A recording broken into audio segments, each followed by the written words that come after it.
Title చెప్పారు పురుష, నీ ఏంటి పురుషోత్తముడు పురుష అని సర్లే చేద్దామని చేశాను. కానీ డిఫరెంట్ క్యారెక్టర్ కంప్లీట్గా అక్కడ అమ్మో క్యారెక్టర్ చేసి ఇక్కడ Lakshmi character house wife character చేస్తున్నాను.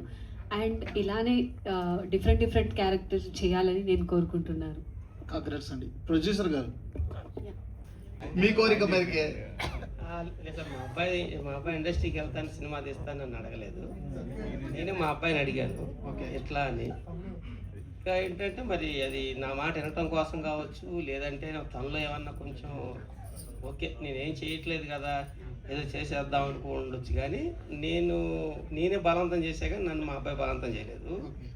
దాని తర్వాత ఏంటంటే నేను ప్రొడ్యూసరు ఆయన హీరోగా అనుకోవడానికి కూడా మా అబ్బాయి ఇలా నడుచుకుంటే క్యారీవాన్ దగ్గరికి వెళ్తుంటే అక్కడ 10,000 రూపాయలు పాడైపోతున్నా సరే దాని వంక కూడా చూసేవాడు కదా మా అబ్బాయి. అంటే అటు ప్రొడ్యూసర్ కొడుకు కదా ఏమైనా రెస్పాన్స్ ఉంటుంది కదా సార్. మా అబ్బాయి ఏం చెప్పాడంటే నాకు ఇంటికి వచ్చేది, ఎప్పుడైనా నీ ప్రొడక్షన్ విషయంలో నేను ఒక పాయింట్ కూడా నేను ఎవరిని అడగను, ఏమవుతున్నా ఏం పోతున్నా నేను అడగను. ఎందుకు అడగనంటే నేను ఎప్పుడైతే వాళ్ళని అడుగుతానో వాళ్ళందరికీ నేను యాంటీ అవుతా. నువ్వు ఖర్చు పెట్టి ఎంత పెట్టుకోవాలనుకుంటే ఎంత ఖర్చు చేసి అంత ఖర్చు చేసుకో, నేనుగా అయితే ఇది మా ప్రొడక్షన్ కదా ఇది ఎందుకు వేస్ట్ అయిపోతుంది అనేది నేను అడగను నాన్న అని చెప్పాడు. ఇక నేను దానికి అది కూడా రైటే కదా అని చెప్పేసి ఇంకా అది ఇందాక మా అబ్బాయి హీరోగా నేను ప్రొడక్షన్ అంటే మా ఇద్దరి మధ్య అయితే ఆ తేడా కనబడలేదు సార్. మేము అతను హీరోగానే పని చేసుకున్నాడు, నా సైడ్ ప్రొడక్షన్ చేసుకున్నాను. మీ బంధువుల్లో ఎవరైనా చెప్పారా మీ అబ్బాయి బాగా యాక్ట్ చేశాడు పురుష సినిమా రిలీజ్ అయింది కదా? చాలా మంది చెప్పారు సార్. మాకు అంటే దగ్గర ఒక 10,000 మంది మొన్న అంత ర్యాలీ బైక్ అదంతా పెట్టి కాలు మీద ఊరేగింపు చేయడం జరిగింది. ఒక 500 లీటర్ పాలతో పాలాభిషేకం చేశారు. వాళ్ళ అమ్మాయి అయితే ఆపకుండా ఏడుస్తూనే ఉంది. మాకు చాలా ఆనందంగా ఉంది. ఎందుకంటే జనరల్ మా పల్నాడు వాళ్ళు అంటే దేశమైన అంతే పెంచుకుంటారు, అదేవిధంగా ప్రేమైన అంతే పెంచుకుంటారు సార్. ఎవరి మీద కారంపూడి? కారంపూడి సార్ పల్నాడు. మాకు నేను చాలా హ్యాపీగా ఉంది సార్. నిన్న జరిగింది మొత్తం వరుసగా 4 ఆటలు చూశాను. నేను 4 ఆటలు చేయడం కారణం ఏంటంటే మా పిల్లగాలను కంట్రోల్ చేయడం కోసం నేను అతను థియేటర్ అతను బతిలాడితే నేనే ఉన్నాను 4 ఆటల దగ్గర. నిన్న చాలా ఎంజాయ్ చేసాం సార్. ఇప్పుడు మా అబ్బాయిని ఆ స్టేజ్కి తీసుకొచ్చిన డైరెక్టర్ గారికి, కొత్త ఆడియన్స్కి, మీకు అందరికీ రుణపడి ఉంటాం సార్. మేమైతే నిజంగా ఎక్స్పెక్ట్ చేయలేదు మా అబ్బాయి బాగా చేస్తాడని, కానీ మా అబ్బాయికి ఎంత పేరు వస్తుందనైతే మేము ఎక్స్పెక్ట్ చేయలేదు. ఏదో కొద్ది గొప్ప పర్లేదు అనుకున్నాం, కానీ పర్వాలేదు బాగా చేశారు.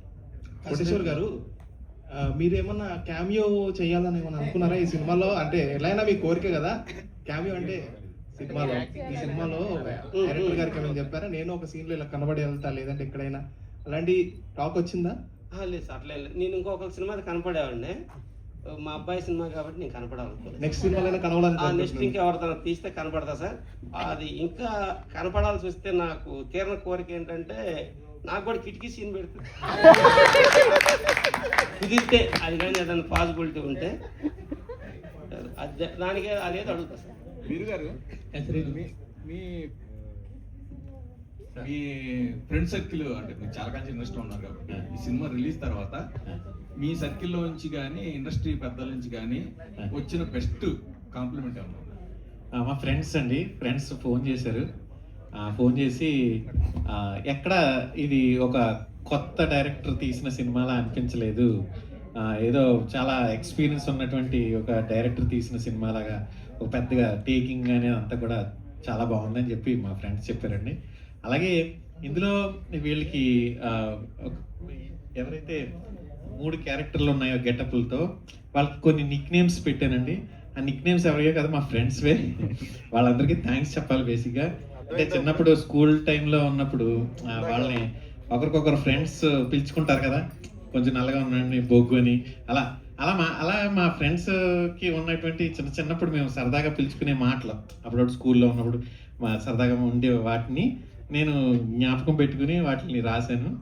వాళ్ళైతే మాత్రం నిజంగా అంటే వాళ్ళకి తెలీదు ఈ ఇష్యూ, నేను ఇలా వాళ్ళ క్యారెక్టర్స్ అంటే వాళ్ళ పేరు నిక్ నేమ్స్ యూజ్ చేశానని. వాళ్ళు నిజంగా చూసి షాక్ అయ్యారు. తర్వాత నాకు ఫోన్ చేశారండి. చాలా సినిమా అయితే చాలా బాగా నచ్చింది, నువ్వు ఎప్పుడు వస్తావో చెప్పు, ఇక్కడ అరేంజ్మెంట్లు చేస్తా అని, ఊరేగింపు అలా ఏమన్నా పెట్టమంటావా అంటే ఏమొద్దు, డైరెక్ట్గా ఇంటి దగ్గర గేట్ దగ్గర దిగి లోపలికి వెళ్తున్నాయి అని చెప్పానండి. నాకు చాలా హ్యాపీ అంటే క్యారెక్టర్ అయిందే. కత్తిరెడ్డి గారు, థ్యాంక్ యూ అండి. First of all congrats sir. అసలు సినిమాలో you, thank చాలా you. అదిరిపోయింది అసలు మీ character. Thank you so much అండి, థ్యాంక్ యూ సో మచ్. ఏంటి అని అంటే ఇందులో ఎక్కువగా డైవర్స్ గురించే చూపించారు. అవును. అంటే ఇప్పుడు ఒక అమ్మాయి అబ్బాయిని కొట్టినా, అబ్బాయి అమ్మాయిని కొట్టినా ఇప్పుడున్న జనరేషన్లో డైవర్స్ అనేది కామన్ అయిపోయింది. అంటే అసలు ఫస్ట్ ఆఫ్ ఆల్ ఒక రిలేషన్ స్ట్రాంగ్గా ఉండాలి అని అంటే ఏం చేయాలి అని అంటే మీ ఉద్దేశం ఏంటి? నాకు తెలిసి కాంప్రమైజ్ అంతే, ఏముండదు. ఒకటి నువ్వు కాంప్రమైజ్ అవ్వాలి లేదా అమ్మాయి కాంప్రమైజ్ అవ్వాలి. కాంప్రమైజ్ అనేది అయితే నేర్చుకోవాలి ఫస్ట్. అంటే ఓన్లీ నాట్ మ్యారేజ్. కొత్తగా పెళ్ళయింది అందుకని అడుగుతున్నాడు. అదా అయితే లాయర్ని అడగాలి. పెళ్ళైనోడు పెళ్ళి అవనాయసం అడుగుతున్నాడు. లాయర్ని అడగాలి. అంటే నేను ఏదో చెప్తాం కానీ ఫైనల్గా అయితే లాయరే చెప్తారు. లాయర్ గారు ఏదమ్మా ఇంక అవదమ్మా ఇన్ని పని అవని విషయాలు ముందే చూసుకోవాలి. కొట్టి దాకా తెచ్చుకున్నాం అంటారు.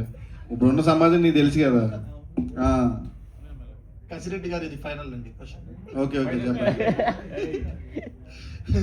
కసిరెడ్డి గారు అంటే ఫస్ట్ ఆఫ్ ఆల్ చెప్పారు కదా రాజావారు రాణివారు. అవునండి అవును. అప్పటి నుంచి మంచి ఫేమస్ అయ్యారు, బ్యాక్ టు బ్యాక్ కమెడియన్ గా సినిమాలు తీస్తున్నారు. అవును సార్.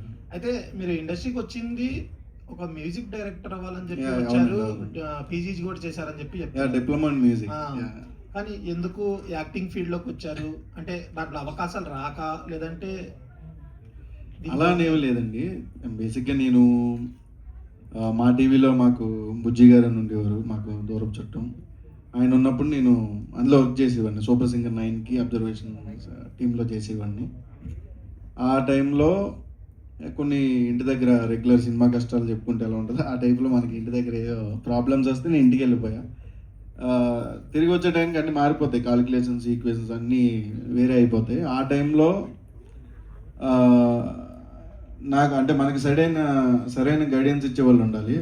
అలా ఇప్పుడు నా ఫ్రెండ్ రవికిరణ్ కోలా, ఇప్పుడు రౌడీ జనార్దన్ డైరెక్టర్, వాడు ఆ రోజు ఏం చెప్పాడంటే నీకు మ్యూజిక్ డైరెక్టర్ అవ్వాలనుకుంటే ఎప్పుడన్నా అవ్వచ్చు, ఆర్టిస్ట్ అయ్యే అవకాశం మాత్రం చాలా తక్కువ మందికి వస్తుంది, అది చాలా అదృష్టం ఉంటే వస్తుంది. సో ఇప్పుడు నేను ఉన్నాను కాబట్టి ఈ సినిమాలో ఈ క్యారెక్టర్ చెయ్యి, నీకు ఖచ్చితంగా దీని తర్వాత వెనక్కి చూసుకునే అవకాశం అయితే ఉండదు అని ఆ రోజు ఆడు ఎంకరేజ్ చేసి చెప్పడం వల్ల నేను ఈరోజు ఇక్కడ వరకు వచ్చా. ఆ ఫస్ట్ సినిమా కూడా వాడే డైరెక్టర్ కాబట్టి ఒక రకంగా చూసుకోవాలంటే నేను చాలా లక్కీ. ఎందుకంటే మా ఫ్రెండ్ డైరెక్టర్ అవ్వడం వల్ల అంత పెద్ద క్యారెక్టర్ చాలామంది వద్దన్నారు కూడా ఆ టైంలో. అందులో ఉన్న వాళ్ళు ఏంటంటే కొత్త వాళ్ళు కదా, ముందు ఏం చేయలేదు, నాకు అనుభవం లేదు. ఎందుకంటే అసలు అప్పుడు నాకు సంబంధం లేని సబ్జెక్ట్ అది. సో వెళ్ళేటప్పుడు ఖచ్చితంగా అంటారు మనోడు ఏం చేయలేదు, కనీసం షార్ట్ ఫిల్మ్ చేయలేదు, ఏం చేయలేదు, సడన్గా తీసుకొచ్చి నువ్వు అంత పెద్ద క్యారెక్టర్ పెడితే ఏంటంటే అప్పుడు ఎక్కడన్నా డైరెక్టర్ బిలీవ్ చేస్తే ఏదన్నా చేయగలండి. సో ఆ రోజు నన్ను బిలీవ్ చేశాడు, ఈరోజు నన్ను ఇక్కడ కూర్చోబెట్టాడు. ఎందుకంటే ఆ రోజు వాడు ఆర్టిస్ట్ నేను చేయించుకోగలను, డైరెక్టర్ అనేవాడు ఏదన్నా చేయించుకోవాలి, కాకపోతే ఒక 4-5 టేక్లు ఎక్స్ట్రా అవుతాయి అంతే. సో ఆ రోజు వాడు సపోర్ట్ చేయడం వల్ల నేను ఈ రోజు ఇక్కడ కూర్చున్నాను. Pawan Kalyan last sir. Sir ఏం లేదు, ఇందాక నాన్నగారు యాక్టింగ్ చేస్తా ఉంటే కిటికీ సీన్లు ఉంటే చేస్తాను అన్నాడు ఆయన నాన్నగారు.